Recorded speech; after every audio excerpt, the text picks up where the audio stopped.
Hey everyone, I finished watching the next Street Sharks episode, The Shark Father.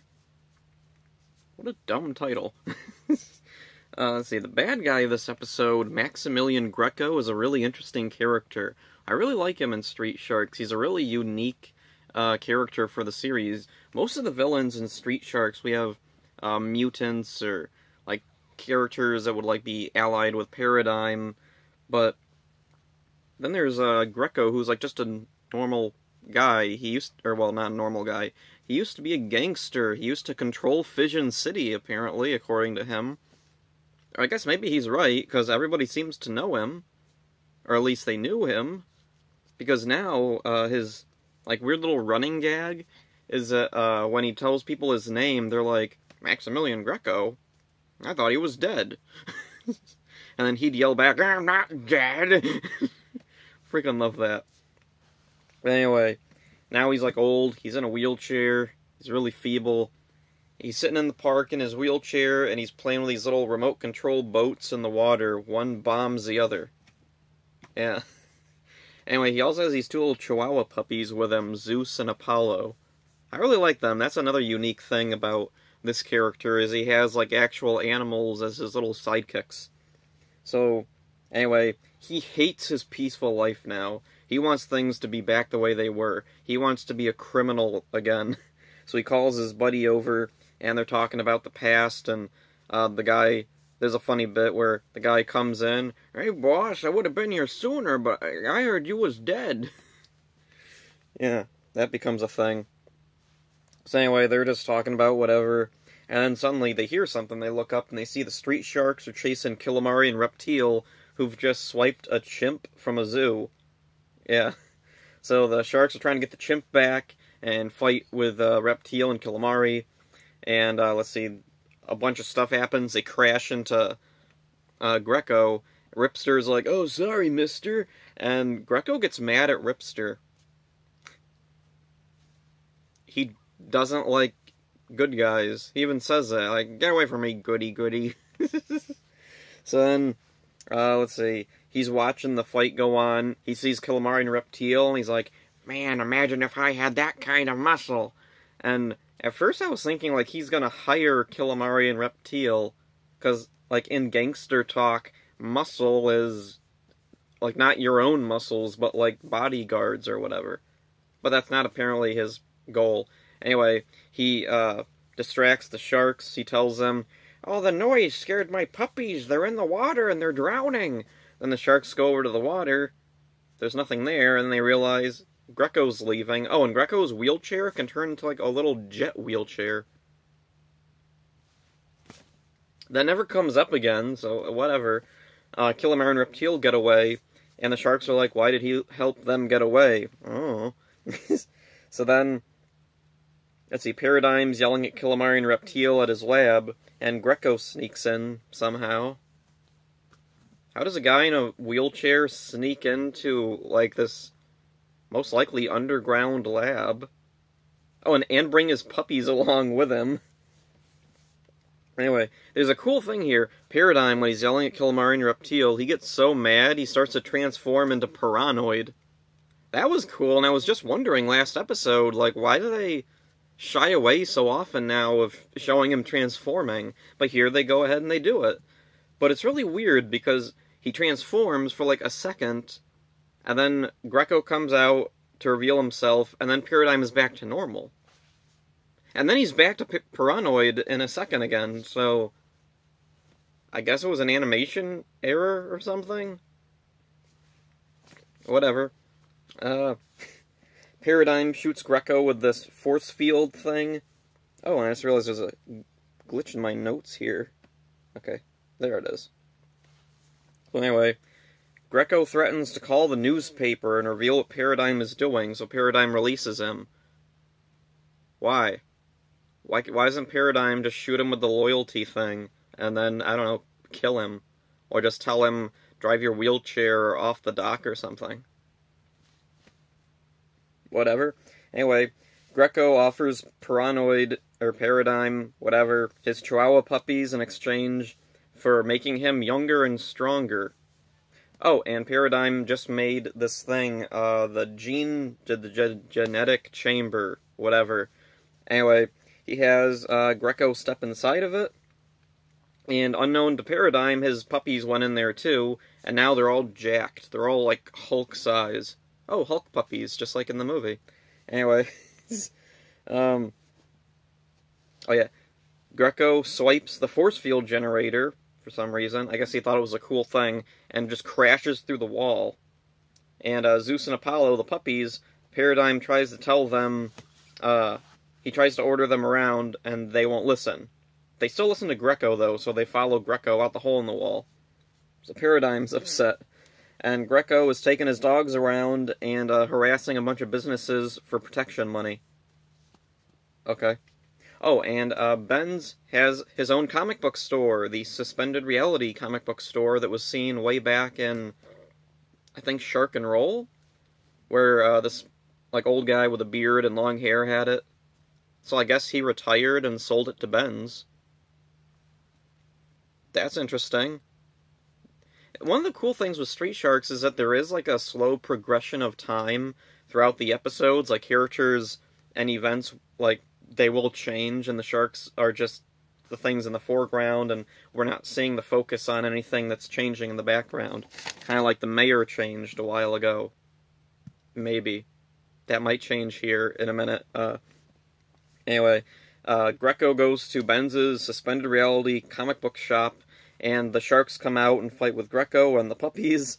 And then there's a really disturbing part of the fight scene where, let's see, there's a big hole in the ground, and, let's see, the sharks and the puppies fall into the pit, and you hear some fighting, then you hear crack, crack, then the sharks pop up, and no puppies. Did they just kill them? What? Anyway, the puppies show up just fine later, so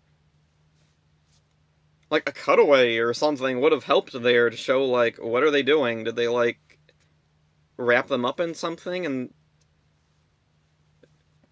I don't know, it's a very dark scene right there. I think an editor probably should have noticed what that scene implied. Whatever, anyway. Let's see. They're fighting with Greco. They're no match for him with his super strength. He's, like, just pushing him away like that. And then he uses the force field generator to trap the sharks when he gets too tired to fight. That's one of the weird things, is even though he has super strength, he's still an old man and he gets tired doing all this. That's an interesting little weakness. I don't think comes back in the future anytime. I think they only use Greco like 1 or 2 more times, unfortunately. Anyway, there's a really important scene here. Well, not really important to the context of the story or anything, but in a meta sense it's important. Jab is voiced by Matt Hill, who's famous for voicing Ed with 2 Ds, double D, on Ed, Edd n Eddy. There's a part here where, let's see, to get through the force field generator, Jab tries to bite his way through it, and he bounces back, and he's like, "Whoa, man, jawbreaker." And, I don't know, as a fan of Ed, Edd n Eddy, that was pretty cool to hear Matt Hill, yeah, it is Matt Hill, in this other role, I think one of his first big roles, saying this line that would become so important in his other big role. That's interesting. So anyway, back to the thing. Let's see.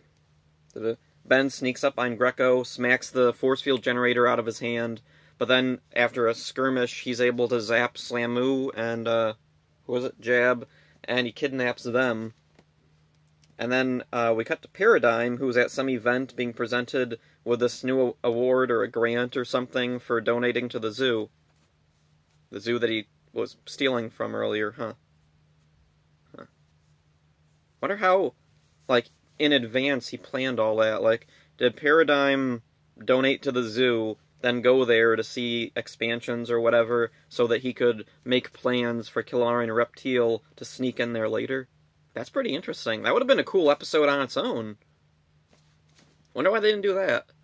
And then this could have been like a follow-up to that. That would have been cool. Anyway, the woman presenting him with the whatever, it looks a lot like the mayor from early on.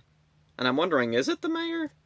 Because, like, now my mind is kind of fuzzy. She was never a huge character.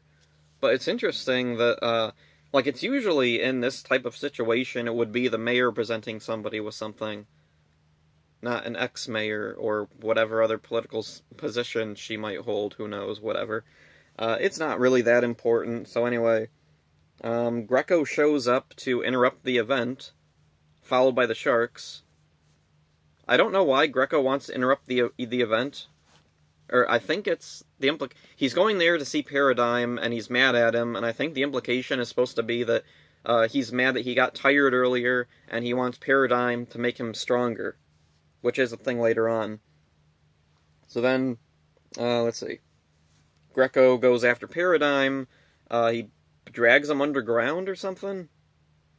Yeah, it's really weird. Anyway, Ben shows up with this, like, really advanced for 1995 laptop. He opens up the thing, and he says, "You guys gotta check this out," and he shows the Sharks this news report about Maximilian Greco, and how police busted up his speakeasy. Yeah, Maximilian Greco, the gangster of this episode, which is set in 1990-something, had a speakeasy that got busted. Now, I remember in history, we learned about what speakeasies were. They were, like, underground bars that were popping up during Prohibition. They would illegally sell alcohol at a time when alcohol was illegal in the U.S. And police would go in and, like, arrest whoever the owner was and, like, confiscate all the alcohol. That was back in, like, the 20s. And the thing that Ben shows them is in color on a laptop, so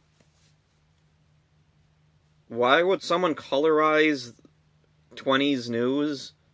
Why is there an archive of 20s news? Was there even TV in the 20s? Didn't TV come later? Or maybe this was, like, from a newsreel or something, who knows? But it's still really weird, and it doesn't quite hold up. This is the type of... I don't know, it went over my head as a kid, so... Yeah, like, I didn't know anything about history, so it's very weird that they would put that in there when there's, like, no way most children would know what a speakeasy was, or that gangsters were the ones running them. So anyway, and Maximilian Greco looks, I don't know, like in his 40s in there? Maybe late 30s or something? So anyway, that whole scene with the news report was just to confirm to the Sharks that the Maximilian Greco they're fighting is the same Maximilian Greco who was a well-known gangster back in the day or whatever. I don't really know why that's relevant, but whatever. Anyway, Slamu and Jab are being held hostage at, at the speakeasy that still exists for some reason and still looks like it was just busted. So I don't know, maybe Speakeasy was just the name of the place. Which is a terrible name for, like, a criminal front. Like, if this bar or whatever it was supposed to be was a front for whatever illegal activities Greco was behind, why did they call it the name of, like, an infamously, like, well-known place where illegal things were covered up? Whatever. So anyway, Slamu and Jab are there. They're still within the force field generator, and Slamu reaches into his pocket and finds, "Hey, I have half a Humongo burger. You want to split it?" I love that he keeps half a Humongo burger in his pocket. Anyway, Jab gets the idea to use it to distract the puppies. They put it up against the force field, the puppies go over, and they start trying to bite at it, and one of them bites the other one on the nose, and then they get into a fight, and they're rolling all over the place, and then Slamu and Jab escape out of the force field somehow. Like, the force field just disappears. I think the implication was supposed to be that when Zeus and Apollo are fighting, and they're rolling around, there's a scene where they're rolling towards a table, and it would be, like, in front of, like, where the beam of the force field is pointed at the Sharks. So I'm thinking that there must have been a scene where they bump into the table, and that, like, bumps the force field generator, turning it off, or breaking it, or whatever. Probably breaking it, because it never shows up again in the episode. But there's no sound effect of anything breaking, there's no scene of it. So I don't know what happened. Did they cut it for time? Like, it's kind of an important scene. Then again, as a kid, this just went right over my head. But it's weird, because I remembered seeing this as a kid, and in my head, when I think of the episode, I can see a scene of the dogs bumping into the table and knocking the thing on the ground, and it smashes, and there's like a spring that pops out. So I guess my brain was just filling in the blanks over the years after I saw this, because it feels like the scene should be there, and it isn't. Whatever, back to the thing. Let's see. Greco is with Paradigm. He takes him underground, and he's yelling at Paradigm. He wants him to make him stronger, and Paradigm's like, no, and Greco's like, if you don't make me stronger, I'll reveal what I know about you, and that made me think, why would anyone believe this rando guy's word over Paradigm's? Like, even at this point in the show, Paradigm is still, like, beloved by the city. He was just being given an award or something for donating to the zoo. He's a good guy in their eyes. And Greco was just some guy that no one even knew was alive. And now, looking younger, they definitely wouldn't believe him at all. They probably wouldn't consider him credible at all, so... And also, like, what kind of evidence does he have? He never recorded Paradigm doing anything. And then there's a line that Greco has right after all this where he says, I have you on videotape. When did that happen? I don't know. Whatever. Paradigm agrees to put him back in the genetic alter whatever chamber thing. And, let's see. Oh yeah, and the dogs. And so Greco comes out even more hulked up, and the dogs come out even more hulked up, looking a lot like the Hulk dogs from that 2003 Hulk movie. I wonder if they were an inspiration for that, because it's a weird thing in the movie that just comes right out of nowhere. Like, I'm sure at some point in the Hulk comics they were, like, Hulk dogs, but they're definitely not, like, a well-known thing. You'd think after the movie they would have become more well-known. Whatever. Anyway. Let's see. Anyway, Greco's just walking through the city with his Hulk dogs. The sharks happen to see him and get into a fight with him.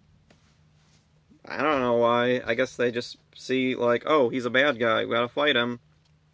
The fight goes on for a little while longer, and then suddenly Greco shows up on a boat with a laser gun turret. Sure, why not? Did he steal this from somebody, or was this something he had planted? Like, he was playing with the little motorized boats in the lake earlier, so... Like, I don't know, maybe it would have been better if he was, like, actually on a boat in the lake to set up this scene here where he's suddenly on a boat again. So whatever. The sharks, they redirect the boat to crash into another boat, and Greco doesn't jump off or anything, and there's a big explosion. The sharks are like, oh, I guess he's actually dead this time. But then suddenly Greco pops up out of the water. I am not dead! And then swims to land with his puppies who also survived the explosion, and yep, that's the end. Really good episode. Really love this one. I've always loved this one. It's a fun one. It's a really different type of episode from what we usually get. I think behind the scenes, the writers were getting kind of tired of the same kind of story, where they mutate an animal or a person, make it a monster, or it's like Paradigm trying to break in somewhere and steal something. This was a very different kind of episode. And the other interesting thing is that Greco is a very interesting antagonist because he's not just an enemy to the sharks, he's an enemy to Paradigm. Paradigm doesn't want to help him, but he's forced because of the mysterious alleged evidence that Greco has. Oh, and there's a cool thing at the end. When Greco goes back into the genetic chamber with his puppies, and Paradigm's typing out the thing to activate it, I remember when I originally watched this, I was thinking the puppies were going to fuse with Greco El Sordo style, or the Fly style, and he was going to come out as a three-headed, like, Cerebus monster. But it doesn't happen. But him having two dogs does make me think that maybe that was the idea somewhere down the line, that if the show had continued longer and they kept using Greco, eventually we'd get kind of tired of seeing the sharks fighting with this, like, random gangster guy and his dogs, and that would be a really cool advancement of the character. But since the show got canceled, it never happened. So then, let's see. One of the other interesting things was that Ben's owns the comic book store now. Let's see, he's putting up a grand opening, or reopening sign? I don't remember what it is. But That's a cool thing that shows that time is progressing. Also, if the mayor, or whoever that was presenting Paradigm with the award or whatever, if that was the mayor, like the old mayor, does that mean we've just gone through, like, 3 mayoral terms in Street Sharks? How long does a mayor's term last? I don't know. Oh, and the other thing, that boat, it looks like they're on the ocean. So I'm wondering, is this on the East Coast or the West Coast? Because it's gone back and forth in Street Sharks where exactly they live. Like, I'm pretty sure now it's supposed to be the East Coast, not the West Coast of the United States. So, yeah, I'm guessing they're probably in California, most likely, considering the size of the school. I don't know, I'm probably thinking too much about it, but whatever. Anyway, that's all for this one. Hope you enjoyed this. See ya.